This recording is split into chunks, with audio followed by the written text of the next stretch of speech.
ఇలా రాష్ట్రం మొత్తం మీద రెడ్ బుక్ పరిపాలన సాగిస్తా ఉన్నారు.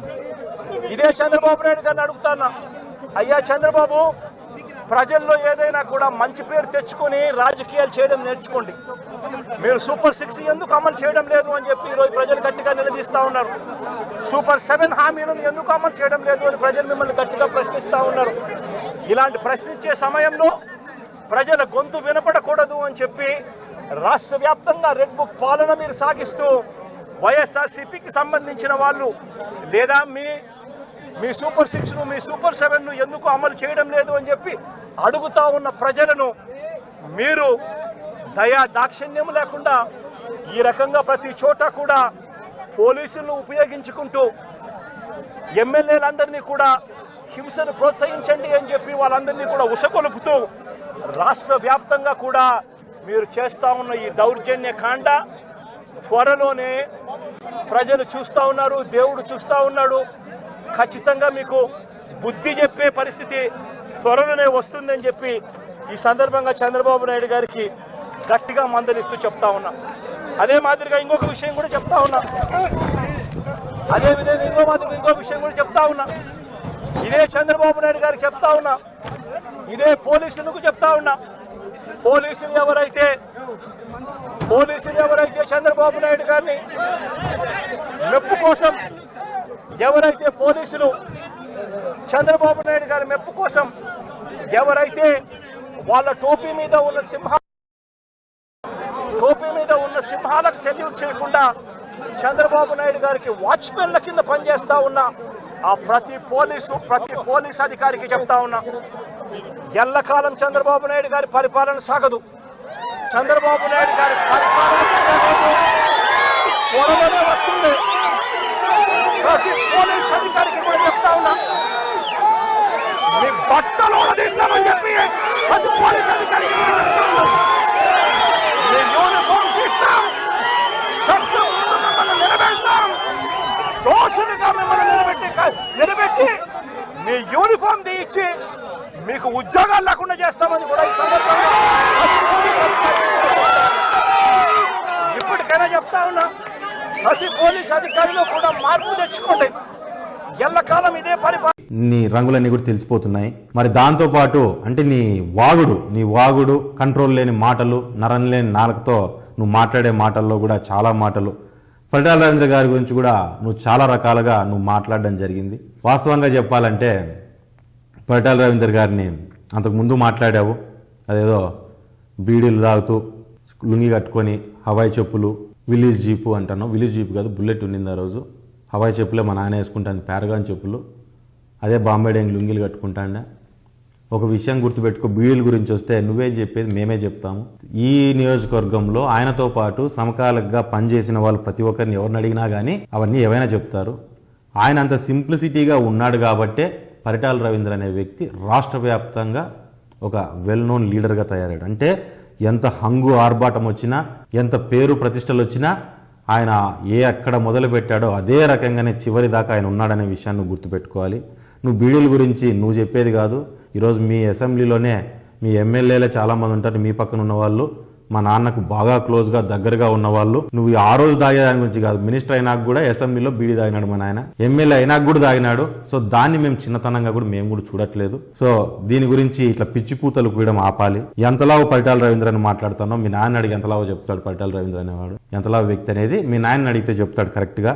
ఇదే రకంగా నువ్వు కానీ నీ పక్కన ఉన్న వాళ్ళు కానీ పిచ్చి పిచ్చిగా మా నాన్న గురించి మాట్లాడినట్లయితే ఒక విషయాన్ని బాగా చెప్తున్నా గుర్తుపెట్టుకో ప్రకాష్, నువ్వు కానీ నువ్వు ఈ పక్కన ఉన్న వాళ్ళు కానీ నువ్వు చెప్పే దాంట్లోకి చప్పట్లు కొట్టి నీ పక్కన పల్లికిలు ఇచ్చేవాళ్ళు కానీ దగ్గరలో ఒక రోజు వస్తుంది, గుండెలు బాదుకొని పొరలాడి ఏడ్చే రోజు తీసుకొస్తా. ఆ రోజు అనుకుంటావు ఎందుకురా నేను మాట్లాడింది ఆయన గురించి ఒక్క మాట కూడా, నోరు మూసుకొని ఉంటే బాగుండేది నాకు అనే పరిస్థితికి నీకు తీసుకొస్తా అనే విషయాన్ని నీకు కానీ నీ చుట్టుపక్కల ఉన్న వాళ్ళకి ఒకసారి నీకు హెచ్చరిస్తున్నా.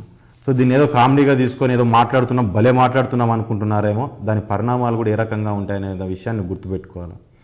ఒక మనిషి ఎదిగే కొద్దీ ఒదగాలి. దాంట్లో ముఖ్యంగా నువ్వు నమ్మవేమో కానీ ఒక విషయాన్ని నేను గట్టిగా నమ్ముతాము, కర్మ సిద్ధాంతం అంటారు. అంటే ఏ పని చేసినా దానికి రిటర్న్లో దాని ఎఫెక్ట్ కూడా రకంగా ఉంటుంది అనేసి. సో ఆ కర్మ సిద్ధాంతాన్ని నువ్వు నమ్మకపోవచ్చు, నేను నమ్ముతున్నా. ఖచ్చితంగా ఆ కర్మ అనేది ఒక్కసారి నీకు తగిలినప్పుడు పొరలాడి ఏడ్చాల్సిన పరిస్థితి నీకు వస్తుందనే విషయాన్ని నువ్వు గుర్తుపెట్టుకో. ఇప్పుడు నా తమ్ముడు గురించి రకరకాలుగా మాట్లాడావు. దాంట్లో ప్రోస్త్ అని చెప్పి మా బావ అంటే మా చెల్లి వాళ్ళ హస్బెండ్ వాళ్ళు, ఆయన ఒకటే కదా, ఆయనతో పాటు ఓ 4-5 పార్ట్నర్స్ కలిపి పాపం వాళ్ళు ఒక చిన్నగా ఏదో బెంగళూరులో స్టార్ట్ చేసుకొని ఈరోజు ఒక 10 ఫ్రాంచైజీలకు వెళ్ళిపోయి వాళ్ళు ఏదో వాళ్ళ కష్టం వాళ్ళు పడుతూ వాళ్ళు చేసుకుంటూ పోతున్నారు. క్లబ్బుల్లో ఏం దొరుకుతాయి తెలుసా, వేరే ఏవో దొరుకుతాయి అనే టైప్లో మాట్లాడుతున్నావు. పాపం నువ్వు ఎటువంటి క్లబ్బులు పబ్బులకి వెళ్ళావో నాకు తెలీదు. ప్రోస్ అనేది ఒక 5 స్టార్ లెవెల్ ఫుడ్తో పాటు, సరే అది అలవాటు ఉన్న వాళ్ళు, మందు అలవాటు ఉన్న వాళ్ళు మందు తాగుతారు, ఫుడ్ దీంతో చేసుకునేవారు. దాంట్లో యాక్చువల్లీ నాకు ఎటువంటి సంబంధము లేదు, కేవలం మా బావ పెట్టాడు కాబట్టి నేను ఏదైనా భోజనం చేయడానికి, ఎవరైనా మా ఫ్రెండ్స్ వచ్చినప్పుడు భోజనానికి తీసుకెళ్ళడానికి మాత్రమే అది ఇది ఉంటుంది. సో నువ్వు ముఖ్యంగా దీంట్లో ఏంటంటే ఏదో జరుగుతానే అనుకుంటాను, ఏదో డ్యాన్స్ బార్లు అంటావు, ఇంకోటి అంటావు. ఇవన్నీ బేసిక్గా నాకు తెలిసి నువ్వు ఫస్ట్ నుంచి ఎట్లాంటి క్లబ్బులకి ఎట్లాంటి పబ్లకు పోయినావో నాకు తెలీదు.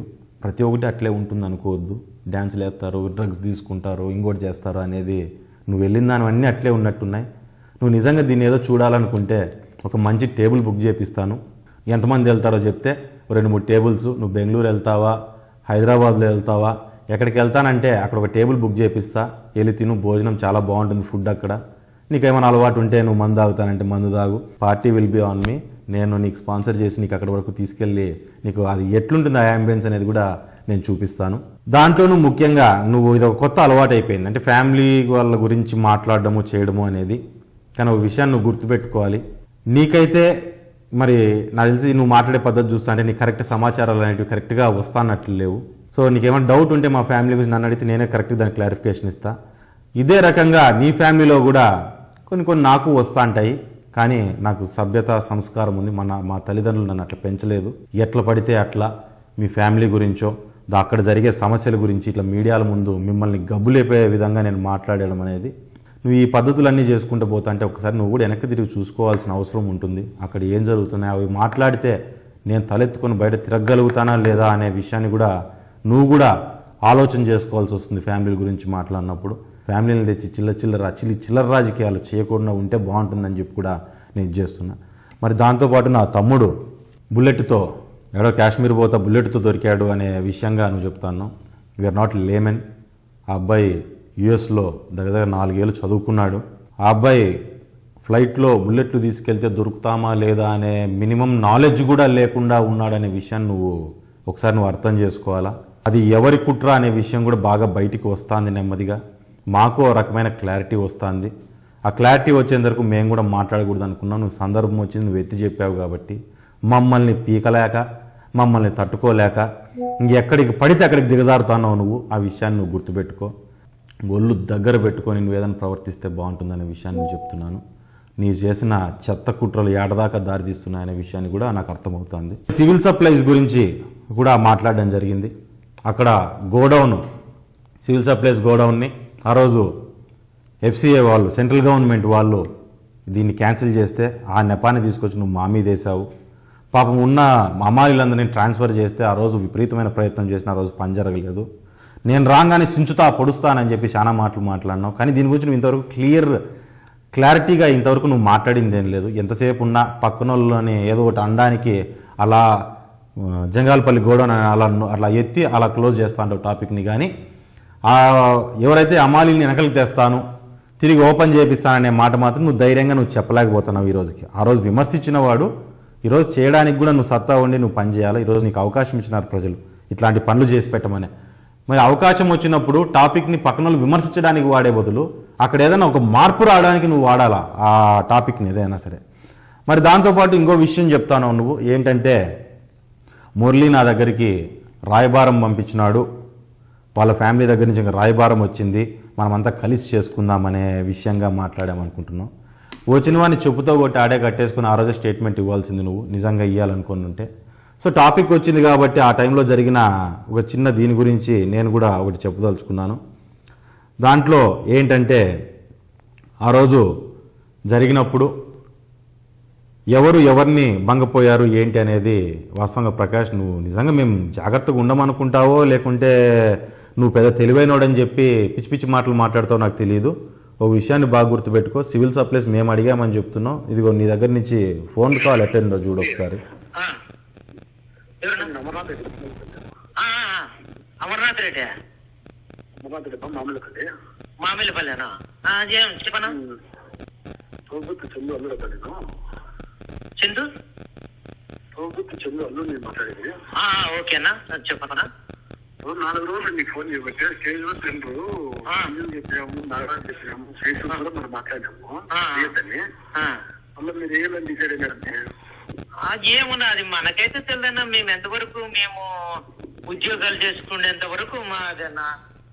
ఈ రకంగా దగ్గర 4:30 నిమిషం ఆయనతో కాన్వర్జేషన్, అంటే మా అకౌంటెంట్ పాపం ఆయనతో 4:30 నిమిషం ఈ డిస్కషన్. అంటే దయచేసి వేయొద్దండి, మేము వేసుకుంటాము, మేము గవర్నమెంట్ వచ్చింది, మేము ఇబ్బందుల్లో ఉన్నామంటూ ఆయన ఎవరో అమర్నాథ్ రెడ్డి మామిళ్ళపల్లి అంట, చందు అల్లుడంట. ఆయన పాపం మాట్లాడుతా బంగపోతాన్నాడు పాపం ఆయన్ని, అకౌంటెంట్ని. దీని తర్వాత ఇంకో విషయాన్ని కూడా నువ్వు గుర్తు చేసుకోవాలి. ఇంకోసారి గుర్తు చేస్తున్నా ప్రకాష్ నీకు, ఈ కాల్కి ముందు వెనకో నువ్వు నాగరాజుకి ఫోన్ చేశావు, మరి అదే రకంగా శేషు అనే ఆయనకి ఫోన్ చేసి నేను ఎమ్మెల్యేని మాట్లాడుతున్నాను, దయచేసి మీరు టెండర్ వదిలేయండి, మీకు ఏదో అవకాశం వచ్చింది చేసుకుంటామని చెప్పి నువ్వు అడిగే పద్ధతి. వాస్తవంగా చెప్పాలంటే ఈ ఆడియోలు ఆ పరిస్థితులు వింటా అంటే ఆ రోజు పరిస్థితి మేమే నవ్వుకుంటున్నాము.